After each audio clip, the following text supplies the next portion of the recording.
देश की सबसे बड़ी मेडिकल प्रवेश परीक्षा नीट 2026 को लेकर अब ऐसे खुलासे हो रहे हैं जिसने लाखों छात्रों और अभिभावकों को परेशान कर रख दिया है।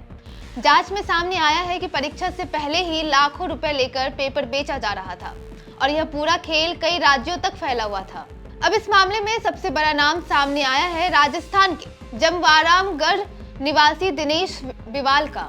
जांच एजेंसियों का दावा है कि दिनेश बिवाल ने लाखों रुपए देकर नीट का पेपर खरीदा, फिर वही पेपर अपने बेटे को दिया और इसके बाद धीरे धीरे यह कई छात्रों तक पहुंच गया।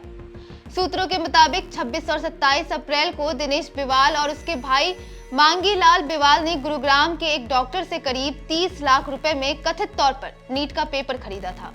बताया जा रहा है कि दिनेश का बेटा सीकर में रहकर मेडिकल एंट्रेंस की तैयारी कर रहा था। पेपर खरीदने के बाद सबसे पहले वही प्रश्न पत्र उसके बेटे तक पहुंचाया गया। इसके बाद 29 अप्रैल को यही पेपर दूसरे छात्रों और कुछ अभिभावकों तक पहुंचाना शुरू हो गया।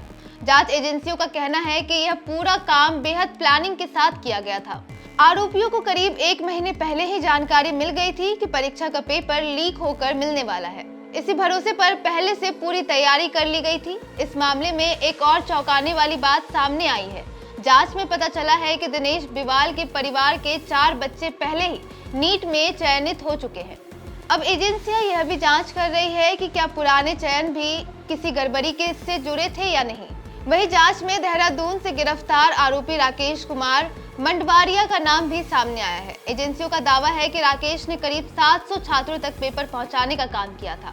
बताया जा रहा है कि पेपर पहले डिजिटल फॉर्मेट में भेजा गया और बाद में उसका प्रिंट आउट निकाल कर भी बेचा गया।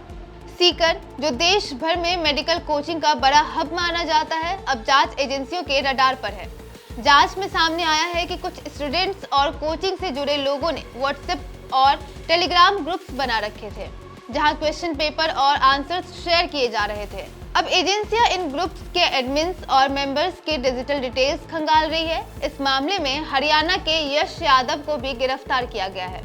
आरोप है कि उसने भी छात्रों से पैसे लेकर पेपर बेचने का काम किया।